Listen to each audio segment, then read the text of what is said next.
한 주일 동안 안녕하셨습니까? 예. 우리가 오늘 예수께 나가는 길 배우겠습니다. 예수께 나가는 길 제7장입니다. 제7장 제자 되는 증거 우리가 살펴보고 있죠.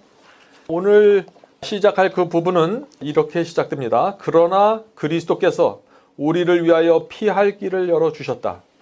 그는 이 세상에서 우리가 당하는 것과 같은 고난과 시험 가운데서 사셨다. 그는 죄 없는 생애를 사셨다. 그는 우리를 위하여 죽으셨고 지금 그는 우리 죄를 벗기시고 당신의 의를 우리에게 주시려고 하신다. 자, 여기 굉장히 중요한 말씀이 나옵니다. 그리스도께서 우리에게 당신의 의를 주신다고 했는데 어떻게 우리에게 의를 주실까요?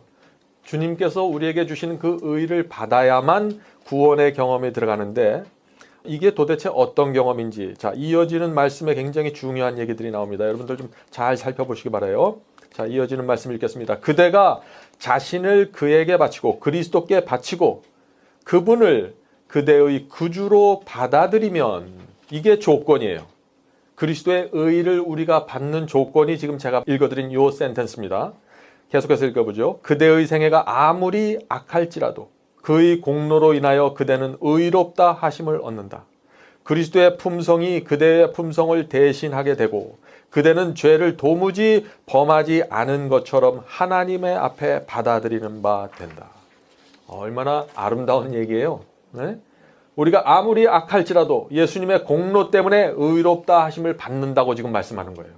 죄를 한 번도 범한 적이 없는 것처럼 하나님께 받아들여진 바 된다는 것이에요. 그것이 그리스도의 의를 받는 경험이라는 것이에요. 얼마나 환상적인 얘기입니까, 이게? 자, 이 말씀이 정말 사실일까요? 네? 그렇습니다. 이 말씀이 사실이에요. 그대의 생애가 아무리 악하였다고 할지라도 그의 공로로 인하여 그대는 의롭다 하심을 얻는다. 그대는 죄를 도무지 범하지 않은 것처럼 하나님께 받아들여진다. 정말 믿기 어려울 정도로 좋은 얘기죠. 그런데 이렇게만 이해하면 큰일 나요. 예? 무슨 얘기인가? 이 말씀 앞에 조건이 있다 그랬잖아요. 제가 조건을 말씀드렸죠. 그 조건이 뭐예요? 그대가 자신을 주님께 바치고 주님을 구세주로 받아들이면 이것이 조건이에요. 그런데 오늘날 많은 기독교에서 이 조건은 빼버리고 그 뒤에만 얘기하죠. 당신이 아무리 악할지라도, 당신이 아무리 마음대로 살지라도 구세주의 공로와 피가 다 덮어주기 때문에 염려하지 마십시오. 이렇게 얘기해버려요. 그럼 어떻게 돼요? 완전히 착각 속에 들어갑니다. 우리가 주님께 우리의 마음과 생애를 바치면 비록 우리 속에 악하고 더러운 것이 있다고 할지라도 의롭다고 선언해 주신다고 하셨어요. 이것이 약속이에요. 그런데 왜 주님께서 이런 약속을 해 주실 수 있을까요? 우리 속에 우리가 악한데 우리가 우리 자신을 바치면은 그것을 그대로 받아서 의롭다고 선언해 주신다는 거예요. 왜 이런 선언을 해 주실 수 있을까?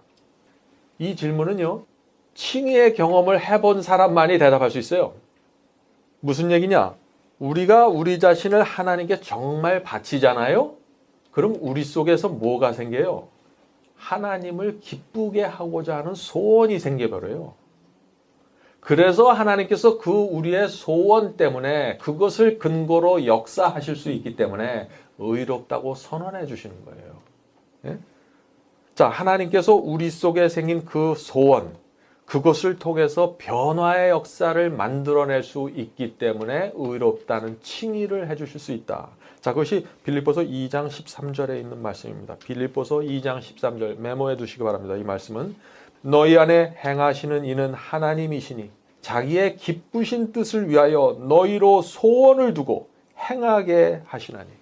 우리 속에 있는 그 소원 때문에 하나님께서 자기의 기쁘신 뜻을 우리 속에서 이루어 가실 수 있다는 거예요. 자, 이 말씀은 무슨 뜻입니까? 우리 자신을 주님께 바치면 우리 속에 의에 대한 소원이 생겨버려요. 자연스럽게 나오는 것입니다. 이거는 그 말씀대로 살고 싶다는 거룩한 충동을 느끼게 돼요. 우리가 우리 자신을 하나님께 바치면. 그렇게 되면 우리가 아무리 과거에 악하게 살아왔고 악한 습관을 가지고 있을지라도 하나님께서 의롭다 하는 선언을 해주신다. 무엇을 근거로? 우리 속에 생긴 변화 때문에. 그것을 끌고 가실 수 있기 때문에. 그래서 우리 속에 그런 구원이 있으면요, 우리가 날마다 구원을 경험하게 되는 것이에요. 하나님께서 우리 마음을 순결하게 해주실 수 있고 고쳐주실 수 있는 것이에요. 우리가 우리 자신을 주님께 드리기만 하면 더 밝은 빛으로 우리를 끌어가실 수 있게 되는 것입니다. 우리 자신을 바친 상태에서 우리가 성령의 음성을 들으면 어떻게 될까요? 그 음성을 받게 되는 거예요. 우리가 우리 자신을 바쳤기 때문에, 하나님을 기쁘게 하고자 하는 소원이 있기 때문에 우리가 성령의 음성을 받아들이게 되는 것입니다. 자, 이 경험은 정말 여러분들 사모하십니까? 저는 이 경험을 정말 사모합니다. 그래서 우리 자신을 주님께 온전히 드리면은 우리 속에 나도 모르는 악이 있고 더러운 것이 있을지라도 하나님께서 그것을 하나씩 드러내 주세요. 나도 모르는 악을 우리의 경험과 섭리를 통해서 나에게 이런 악이 있었구나. 내 속에 이런 이기심이 있었구나. 이런 것을 우리가 살아가는 과정 속에서 계속해서 보여주세요. 어떤 때는 우리가 넘어져서 좌절하죠. 그런 경험을 통해서 또 보여주세요. 그래서 결국에는 하나님께서 원하는 의의 길로 우리를 계속해서 인도해 주실 수 있는 것입니다. 자, 그 다음에 문장 읽어보겠습니다. 이뿐만 아니라 그리스도께서는 마음을 변화시키신다. 자, 여기 나오죠.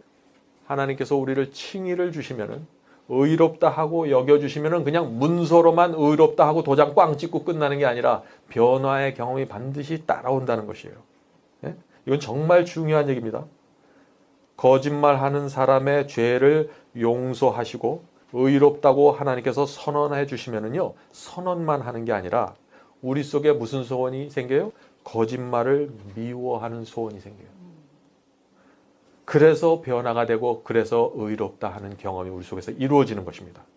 그러므로 칭의는 항상 변화와 함께 이루어지는 경험입니다. 이게 그냥 하늘에서 아무도 몰래 나도 모르게 그냥 꽝 도장 찍어서 선언해버리는 그런 게 아니에요. 여러분들 여기 절대 오해하시면 안 됩니다. 제가 이런 문제를 자꾸 강조하는 이유가 오늘날 기독교에 그런 사상들이 많이 들어와 있기 때문에 그래요. 그냥 칭의와 의롭다 하시는 그 선언은 그냥 내 마음 상태와는 상관없이 이루어지는 건 줄 알고 있어요. 그렇지 않아요, 절대. 이 칭의가 뭡니까? 칭의라는 말은 용서라는 말이거든요. 우리가 칭의를 받는다는 말은 용서라는 말이에요. 회개라는 말이에요. 이게 다 동의어입니다. 같은 뜻이에요. 근데 우리가 죄를 용서받았는데 어떻게 우리 마음속에 아무런 느낌도 없고 변화도 없고 감정도 안 생길 수 있어요. 그건 불가능하거든요. 그래서 자연스럽게 이루어지는 변화입니다. 오늘날 기독교회가 이렇게 혼잡하고 어지러운 이유가 뭔지 아십니까? 이 칭의에 대한 가르침이 무너져 버렸어요. 이 의롭다 하는 선언에 대한 가르침에 큰 오해가 생겨버렸어요. 그래서 그래요. 대부분의 사람들은요, 칭의가 뭡니까? 그러면 몰라요. 대부분. 교회를 20년, 30년 나도 몰라요. 이게 뭔지. 안다고 해도 어느 정도 수준에 머무냐? 마음속이 시커먼데 하나님께서 그냥 다 덮어서 의를 입혀주신다. 그렇게만 얘기하고 끝나버려요. 그렇죠? 여러분들 그런 얘기 많이 들으셨죠? 그게 아니라는 얘기예요. 이게 바로 바벨론 신학의 중심에 들어가 있는 문제입니다.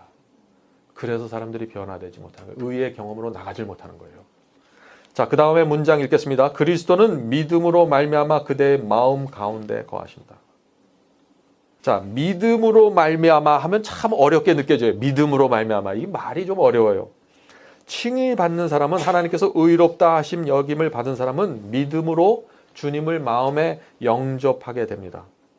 주님을 마음에 받는 그 경험은 우리 눈에 보이는 경험이 아니에요. 그래서 주님을 영접하는 것은 믿음으로만 할 수 있는 거예요. 주님을 이렇게 손으로 붙잡아서 내 마음속에 넣는 게 아니잖아요. 이게 실제적으로. 그렇기 때문에 그것을 믿음으로 한다. 이거 믿음으로. 당연한 얘기죠. 이 말 하나하나의 의미를 정확하게 이해하셔야 여러분들이 성경을 읽어도 탁탁 마음에 와 닿을 수 있습니다. 그래서 마음과 생애를 바친 그리스도인이 믿음으로 주님을 영접하면은 어떻게 돼요? 그리스도께서 우리 마음속에 거하는 경험 속으로 들어간다는 얘기예요. 이게 믿음으로만 이루어져요. 왜? 눈에 보이는 게 아니에요. 손으로 붙잡아갖고 어떻게 할 수 있는 게 아니에요. 믿음으로. 그대는 이 그리스도의 연합을 믿음으로 말미암아 또는 그대의 마음을 항상 그에게 바침으로 말미암아 유지해야 할 것이다. 자, 예수께서 우리 마음속에 거하시잖아요. 요것은 믿음으로 요 상태를 유지할 수 있다는 것이에요. 주님께서 우리 마음속에 들어오시는 것도 눈에 안 보이고 나가는 것도 눈에 안 보이잖아요. 믿음으로 하는 거예요. 믿음으로 붙잡고 있어야 된다는 거예요. 그래서 여기 유지라는 표현이 나오죠. 유지해야 된다는 표현. 한번 우리가 의롭게 되면 영원히 의롭게 되는 게 아니에요. 유지가 돼야 돼요. 예? 날마다 마음을 주님께 바침으로 이 경험이 유지되는 것이에요.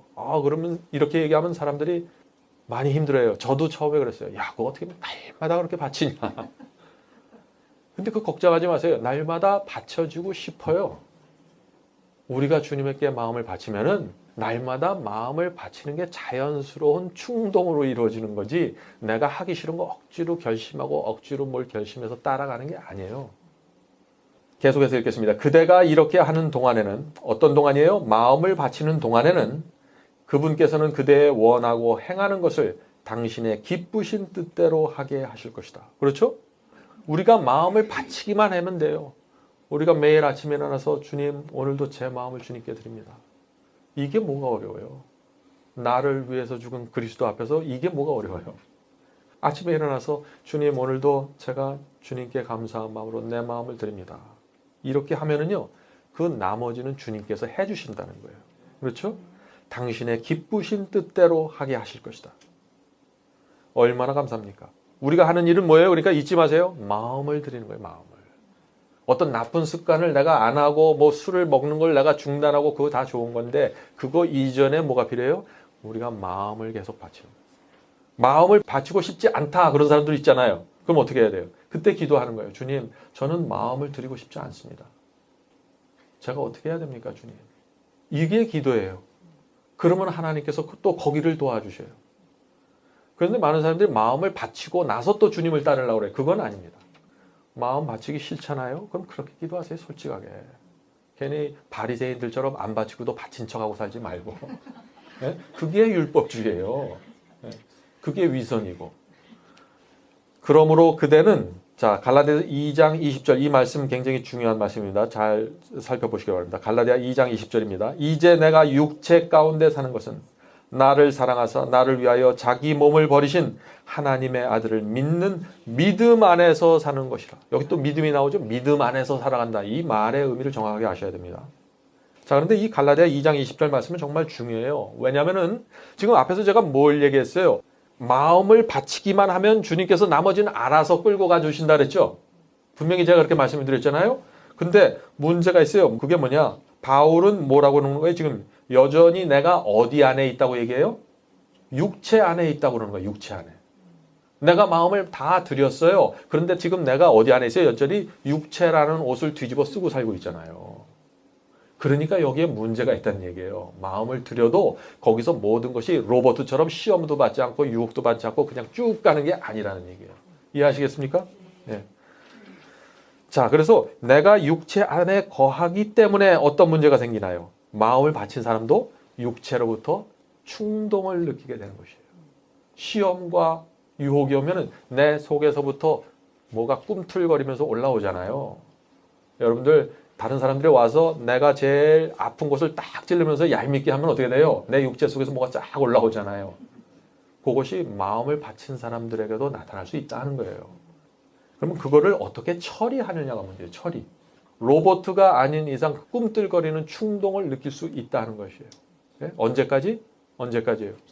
예수께서 재림하실 때까지. 우리에게 영화로운 몸을 주실 때까지. 아니면 우리가 죽을 때까지. 예?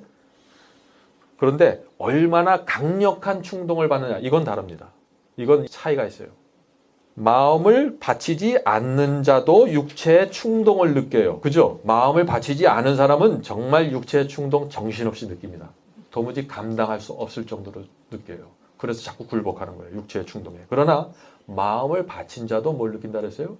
육체로부터 충동을 느낀다 그랬어요. 자, 그러면 어떤 차이가 있습니까? 이 둘 사이에. 마음을 바친 그리스도인은요, 나를 위해서 자기 몸을 버리신 주님을 믿는 믿음으로 살아가게 된다는 거예요. 그게 사도 바울의 얘기예요. 마음을 바친 그리스도인들에게도 충동이 올라오잖아요. 그러나 사도 바울은 뭐라 그래요? 이때 나를 위해서 죽은 그 그리스도를 바라보면서 주님을 믿는 믿음으로 전진해 나가라는 거예요. 육체로부터 올라오는 그 소리에 듣지 말라는 거예요. 죽은 것으로 여기라는 것입니다. 네? 왜 우리가 믿음으로 그렇게 살 수 있어요? 예수께서 나를 위해서 피를 흘리고 돌아가셨기 때문이에요. 나를 위해서. 그분을 배신할 수 없기 때문이에요. 내가 성령의 음성보다는 육체의 음성을 따라갈 수 없다는 것이에요. 그리스도의 사랑과 그분의 성품을 내가 알기 때문에 그분께 내 온 마음을 의탁하고 신뢰하고 믿게 되기 때문에 그런 삶을 살 수 있다는 것이에요. 정말 믿으면 그렇게 돼요. 정말 믿으면은. 자, 주님을 믿는 믿음으로 살아간다. 이게 어떤 경험입니까? 내가 하나님의 사랑에 감동되어 내 마음을 드렸기 때문에 내가 내 마음대로 살지 못한다는 거예요. 남편하고 아내가 굉장히 사랑하잖아요. 그럼 내 마음대로 못해요. 내 마음대로 살지 못해요. 우리 여자 집사님들 저 쇼핑 가서 비싼 거 사고 싶어도 남편 얼굴 눈에 보이면 못해요. 한 단계 떨어뜨리잖아요. 남편 나가서 고생하는 거 보면. 똑같은 거예요. 우리가 주님을 정말 사랑하면은 주님 얼굴 생각나서 마음대로 못하는 거예요. 그게. 요게 노예처럼 느껴지죠? 요게 의의 종이라는 거예요. 의의 종. 의의 노예예요. 요게. 사랑 때문에 그렇게 되는 거예요. 사랑 때문에. 네? 너무나 감사해서. 그래서 이 로마서에 뭐라고 나와요? 빚진 자가 된다 그러잖아요. 빚진 자. 로마서 8장 몇 절이에요? 그게 제가 이 성경절 여러 번 얘기했죠. 로마서 8장 12절입니다. 그러므로 형제들아 우리가 빚진 자로 돼 육신에게 져서 육신대로 살 것이 아니니라. 왜 우리가 자유가 있는데 내 마음대로 못 살아요? 빚을 졌기 때문에 빚을 졌기 때문에. 그 사랑의 빚 때문에 내가 내 마음대로 살지 않겠다고 결심하는 거예요. 자, 그런데 이런 모든 내 속에 일어나는 빚진 자의 심령, 내 속의 소원, 이게 다 내가 결심해서 내가 만들어내는 게 아니라는 사실이 또 감사해요. 이것도 성령의 역사로 이루어지는 것이에요. 내가 내 마음을 드리기로 주 앞에 굴복하기만 하면. 그러니까 내가 내 마음을 주님께 드리지 못해도 문제가 없는 거예요. 주님께 나가서 주님, 저는 못 드립니다. 도와주세요. 이렇게 하시면 되는 거예요. 그럼 그 수준에서 또 주님께서 끌고 가세요. 자, 근데 여기서 오늘 아주 중요한 주제를 좀 제가 하나 다루려고 합니다. 오늘 다 못 끝나고 아마 다음 주에 계속해서 연결해야 될 것 같은데 이 주제는 굉장히 중요합니다. 한번 우리가 여러분들 좀 익숙지 않은 주제가 될지 모르겠지만은 한번 좀 생각해 보시기 바랍니다. 갈라디아 5장 24절에 이런 말씀이 있어요. 갈라디아 5장 24절입니다. 그리스도 예수의 사람들은 육체와 함께 그 정과 욕심을 십자가에 못 박았느니라. 육체와 함께 육체의 정욕과 육체의 욕심을 십자가에 못 박았다고 그랬어요. 자, 그런데 이 십자가에 못 박은 사람에게만 열리는 열매가 있어요. 그 열매가 뭐예요? 사도 바울은 그 열매를 뭐라고 불러요? 성령의 열매라는 거예요. 성령의 열매. 네? 성령의 열매 아무한테나 맺혀지는 게 아니에요. 육체의 정과 욕심을 십자가에 못 박은 사람들에게 열매가 생기는데 그것이 바로 성령의 열매다. 성령의 열매 몇 가지예요? 9가지죠. 갈라디아 5장 22절 23절에 그 말씀이 있죠. 오직 성령의 열매는 사랑과 희락과 화평과 오래 참음과 자비와 양성과 충성과 온유와 절제니 이 같은 것을 금지할 법이 없느니라. 여기 절제라는 말이 나와요. 자, 그런데 이 같은 것을 금지할 법이 없다 그랬어요. 이게 무슨 뜻이에요? 이 같은 열매가 맺히지 못하도록 막을 수 없다는 얘기예요. 어떻게 되면은 십자가에 내 육체가 못 박히면은 아무도 그다음부터는 막을 수 없다는 거예요. 열매가 맺힌다는 얘기예요. 그러므로 이 성령의 9가지 열매가 뭔지 이해를 해야 돼요. 그렇죠? 근데 다른 건 다 이해가 돼요. 성령의 열매를 지금 바울이 나열하는데 제일 먼저 무엇이 나오죠? 사랑이 나옵니다. 희락이 나오고 화평이 나오고 그리고 뒤에 가면은 뭐가 나와요? 오래 참음이 나오고 맨 마지막에 뭐가 나와요? 절제가 나와요. 절제.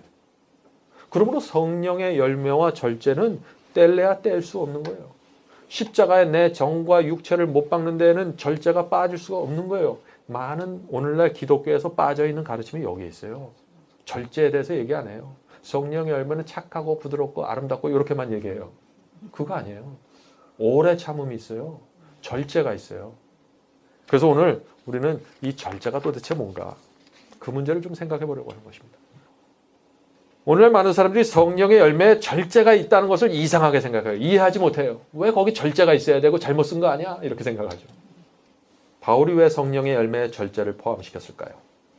왜냐하면 주님의 뜻을 우리가 정말 따라가기 원하면 육체의 욕심과 정욕을 십자가에 못 박게 돼요. 못 박기를 소원하게 됩니다. 네? 그런데 우리의 욕심과 정욕이 강하기 때문에 그 육체의 욕심과 정욕에 도움이 되는 것을 다 삼가하고 절제하게 되는 거예요. 성령의 음성을 따라가기 원하기 때문에. 그래서 절제하고 싶어지는 거예요. 절제해야 뭐가 되는 게 아니라 절제해지고 싶어지는 거예요. 예. 내 자신을 정말 부인하고 싶고 십자가를 지기 원하는 사람은요, 절제의 중요성을 인식하는 영적 경험으로 들어가게 됩니다. 자, 절제가 성령의 열매로 맺힌다는 게 이게 도대체 무슨 뜻인가? 이것은요, 성령의 지배를 딱 받잖아요. 그러면 절제에 대한 필요를 깊이 느끼게 돼요. 그래서 바울은 뭐라 그랬습니까? 먹든지 마시든지 무엇을 하든지 하나님의 영광을 위해서 한다라고 말한 거예요. 이게 절제예요. 절제의 목적이 뭐예요? 하나님의 영광을 위해서. 내가 구원받기 위해서 하는 게 아니에요. 내가 지옥에 안 가려고 절제하는 게 아니에요. 그게 율법주의예요. 그런 게. 자, 그런데 오늘 이 육체의 정욕 이 문제를 강조하고 육체의 정욕을 부인해야 되고 육체를 십자가에 못 박아야 됩니다라는 설교를 강조하는 사람들, 저 같은 사람들은 뭘 강조할 수밖에 없어요. 그래서 절제에 대해서 가르칠 수밖에 없는 거예요. 그런데 한번 믿기만 하면 무조건 구원받는다. 또 예정론, 하나님께서 내가 태어나기도 전에 이미 구원과 멸망이 결정되어 있다. 그러면 육체의 정욕이 무슨 소용이 있어요, 여기에? 육체의 정욕을 내가 절제해야 될 이유가 뭐 있어요? 모든 게 하나님의 예정에 의해서 결론이 졌는데. 네? 한번 예수를 영접하면 내 구원이 개런티 되어버리는데 십자가에 내 자신을 못 박는 게 무슨 소용이 있어요? 그래서 그렇게 가르치는 사람들은 이런 설교 안 하는 거예요. 그런데 저는 그런 사람이 아닙니다. 사도 바울의 이 갈라디아서를 좀 강조하는 사람이에요. 그렇기 때문에 저는 절제에 대해서 말할 수밖에 없는 거예요. 이해하시겠죠? 그래서 감리교회를 세운 요한 웨슬러가 무슨 얘기를 했나? 육식을 삼가하라는 설교를 했어요. 요한 웨슬러가. 여러분 그 사실 아십니까? 왜 요한 웨슬러가 그런 설교를 했을까요? 요한 웨슬러는 뭘 강조했어요? 성화를 강조한 사람이에요. 마음의 성결함을 강조한 사람이에요. 내 자신을 부인하고 십자가에 못 박으라는 설교를 굉장히 강력하게 했던 사람이에요. 그렇기 때문에 절제를 이 요한 웨슬러는 강조할 수밖에 없는 그런 믿음을 갖고 있었다는 것이죠. 자, 바울이 뭐라고 했습니까? 너희 마음은 성령께서 거하시는 뭐래요? 전이라고, 성전이라고 했어요. 너희 마음은 성령께서 거하시는 성전이에요. 우리 마음이 어디 있어요? 그런데 우리 마음이 이 손에 있습니까? 다리에 있습니까? 가슴에 있습니까? 어디에 있어요? 우리 마음이 이 앞이마, 이 앞이마에 있다 그랬잖아요. 뇌 속에 있다 그랬죠. 뇌 속에. 네? 우리가 지난 시간에 배웠죠. 우리 앞이마에 전두엽이라는 뇌가 있다 그랬습니다. 이 속에서 모든 영적인 결정이 이루어진다고 말씀드렸어요. 그래서 하나님의 인이 어디에 쳐요? 이 앞이마 전두엽에 쳐지는 거예요. 왜? 여기서 결정이 이루어지기 때문에. 짐승의 표도 어디에 쳐져요? 앞이마. 여기서 결정했어요. 짐승의 표 받기로. 이 속에서 영적인 결정이 이루어지고 영적인 성품이 이루어지고 모든 의지가 이루어지는 것입니다. 그래서 성령의 음성도 이 앞이마의 뇌세포 속에서 이루어져요. 뇌세포 속에서. 우리가 과학적으로 좀 얘기해보죠. 오늘은. 뇌세포 속에서 이루어지는 거예요. 육체의 충동도 어디서 느끼고 인식이 돼요? 이 속에서 느껴지는 거예요. 이 두 음성을 듣잖아요. 성령의 음성과 육체의 음성. 우리가 유혹이 오면은 여기서 결정을 했는데 어디서 이루어져요? 그 결정도 여기서 이루어지는 거야. 앞이마에서. 앞이마에 어디? 더 구체적으로 들어가죠. 뇌세포 속에서. 세포 속에서 이루어지는 결정이에요. 이게 과학적으로. 네? 무슨 뜬구름 잡는 얘기 하지 말자고요. 오늘은. 그래서 절제하지 않으면 무슨 문제가 생긴가? 뇌세포에 문제가 생긴다는 거예요. 쉽게 말하면은. 네? 그게 조금 더 구체적으로 이게 뭐예요? 과로하고 피곤하면 어떻게 돼요? 뇌세포에 영향이 생겨요. 문제가 생겨요. 판단을 잘 못하는 거예요. 영적인 예민함을 잃어버리는 거예요. 그래서 우리가 피곤하고 어떤 때는 짜증도 잘 나죠? 왜? 여기서 의지력이 발휘 못해요. 뇌세포가. 그러면 어떻게 될까요? 뇌가 활력을 잃어버리고 최고의 컨디션을 유지할 수 없죠. 이 뇌 속에 있는 마음이 활력을 잃어버리게 된다는 거예요. 그렇게 되면 어떻게 돼요? 뇌가 마음이 활력을 잃어버리면 판단에 문제가 생기고 쉽게 성격이 조절이 되지 않고 성령의 음성에 예민하게 반응하지 못한다. 뇌가 맑지 못하면요 진리를 분명하게 꿰뚫어 보질 못해요.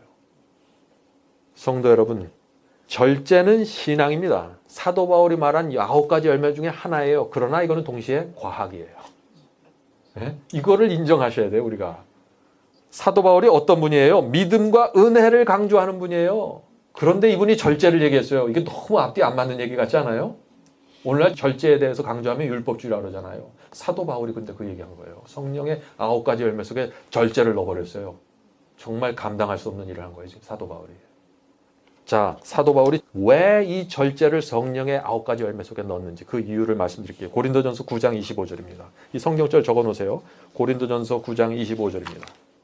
이기기를 다투는 자마다. 자, 이기기를 다투는 자마다 하는데 뭘 이기기를 다투는 거예요? 죄와 세상에 이기기를 원하는 자마다. 예? 죄와 세상을 이기기를 원하는 자마다 모든 일에 무엇을 하나니? 절제하나니. 저희는 썩을 면류관을 얻고자 하되 우리는 썩지 아니할 것을 얻고자 하노라. 썩지 아니하는 면류관. 하늘의 면류관을 사모하는 사람은 뭐 하라는 얘기예요, 지금? 절제하는 거예요. 모든 일에 절제하라는 얘기예요. 얼마나 분명한 말씀이에요. 여러분들 죄에 대해서 승리하고 순종의 삶을 살기 원하십니까? 정말 소원하십니까? 네? 그러면 절제에 대해서 생각해 보셔야 돼요, 여러분들. 이 절제가 뭔지 도대체. 절제가 이 바울의 사상 속에 깊이 들어가 있는 거예요. 그걸 이해하셔야 돼요.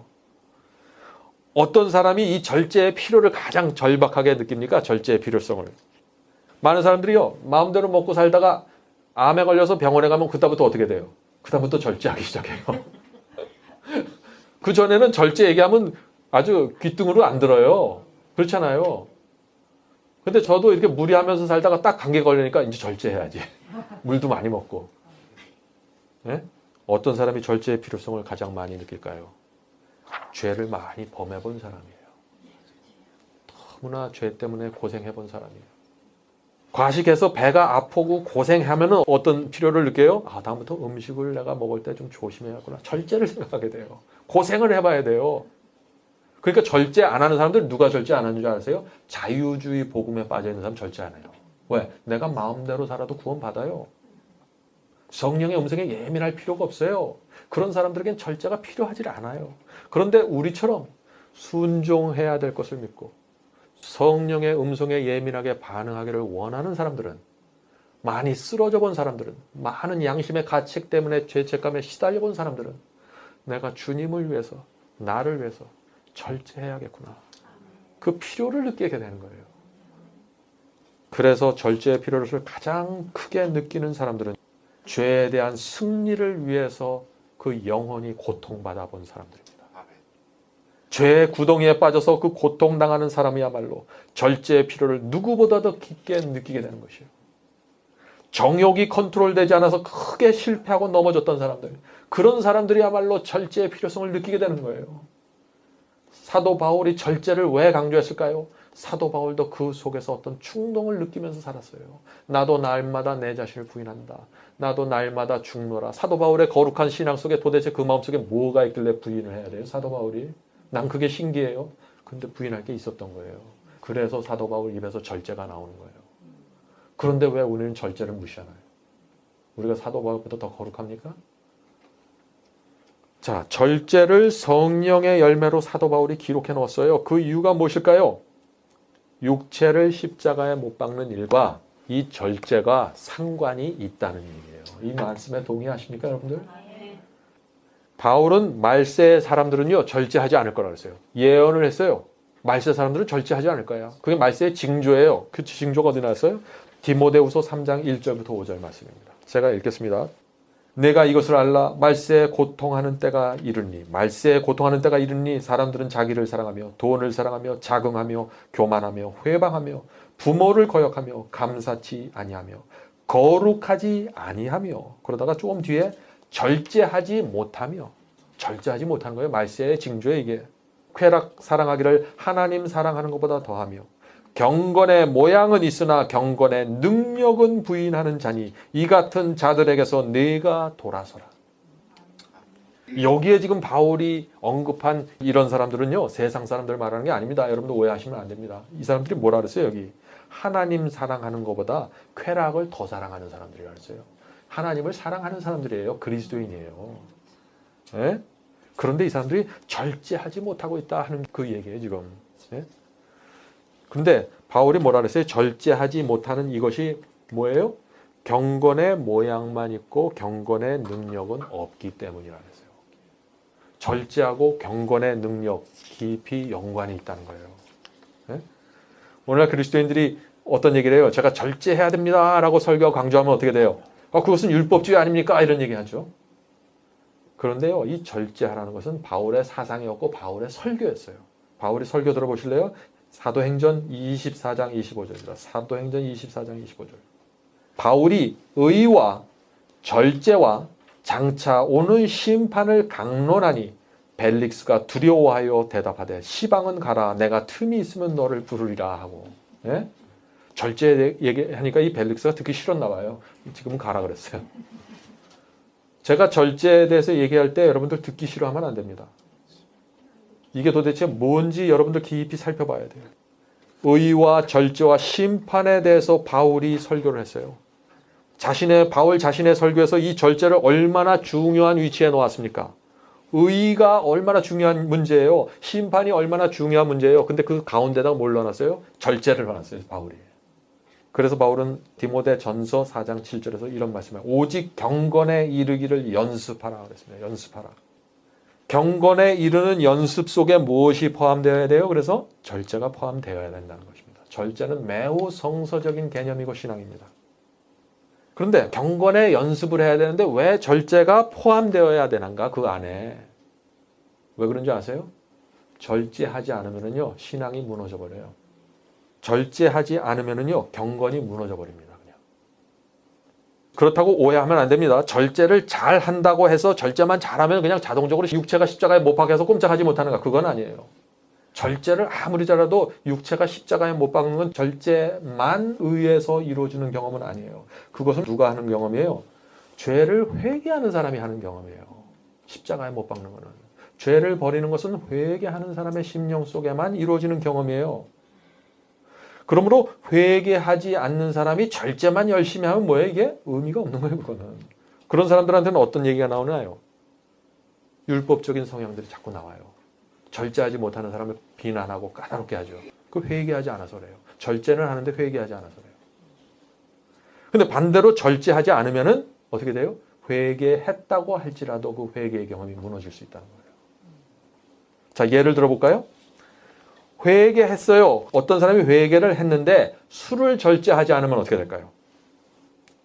신앙이 무너지게 되는 거예요.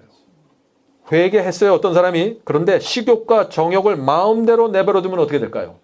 경건함이 무너져 버려요. 영적인 경험을 잃어버리게 돼요. 이 이마 전두엽에서 일어난 작동이 활발하게 명석하게 예민하게 이루어질 수 없다는 얘기예요. 그래서 절제가 필요하다는 거예요. 그런데 절제하지 않으면 이 영적인 경험이 왜 무너지게 돼요? 왜 무너지게 돼요? 절제하지 않으면은 육체가 힘을 얻게 돼요. 이거는 과학을 얘기하는 거예요. 지금 제가 과학. 영국의 그 여자 감옥소에서 그 여자 청소년들이 너무 폭력적이고 너무 충동을 자제하지 못해서 그 여자 감옥석의 식단을 바꿨어요. 설탕을 떨어뜨리고 육식을 완전히 떨어뜨려 버렸어요. 그러니까 그 여자 감옥소 내에서 이루어지는 범죄가 떨어졌어요. 지금 제가 뭘 얘기하는 거예요? 절제는 과학이에요. 그것은 굉장히 중요한 경험을 우리에게 갖다 줄 수 있는 것이다. 제가 그걸 말씀드리는 것이에요. 그래서 오늘 여기서 마치겠습니다. 오늘 우리가 말씀드린 거 굉장히 중요한 얘기들을 많이 나눴죠? 오늘 여러분들 다음 시간에도 이 절제의 문제를 좀 계속해서 살펴보도록 하겠습니다. 우리 마음속에서 일어나는 경험이 정말 순결하고 주님께 올바로 나가는데 도움을 줄 수 있는 가르침이 이 절제다. 그럼 다음 시간에 계속해서 하겠습니다. 우리 무릎 꿇고 기도하고 마치겠습니다. 하늘에 계신 저희들의 아버지, 저희가 주님의 마음에 들어갈 수 있도록 도와주시옵소서. 주님의 마음을 이해할 수 있도록 도와주시옵소서. 그래서 저희 마음을, 저희의 몸을 주님께 드릴 수 있도록 도와주시옵소서. 주님, 저희는 다 부족합니다. 어렸을 때부터 잘못 교육받았습니다. 또 저희 속에서부터 올라오는 그 육체의 충동과 소욕을 어떻게 처리할 줄 모릅니다. 주님 도와주시옵소서. 저희가 이 세상을 살 때 정말 행복하게 살기 원합니다.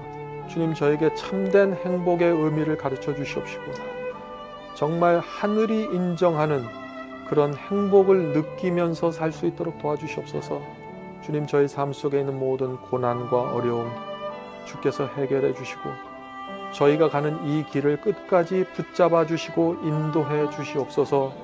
예수님의 이름으로 간절히 기도드립니다. 아멘.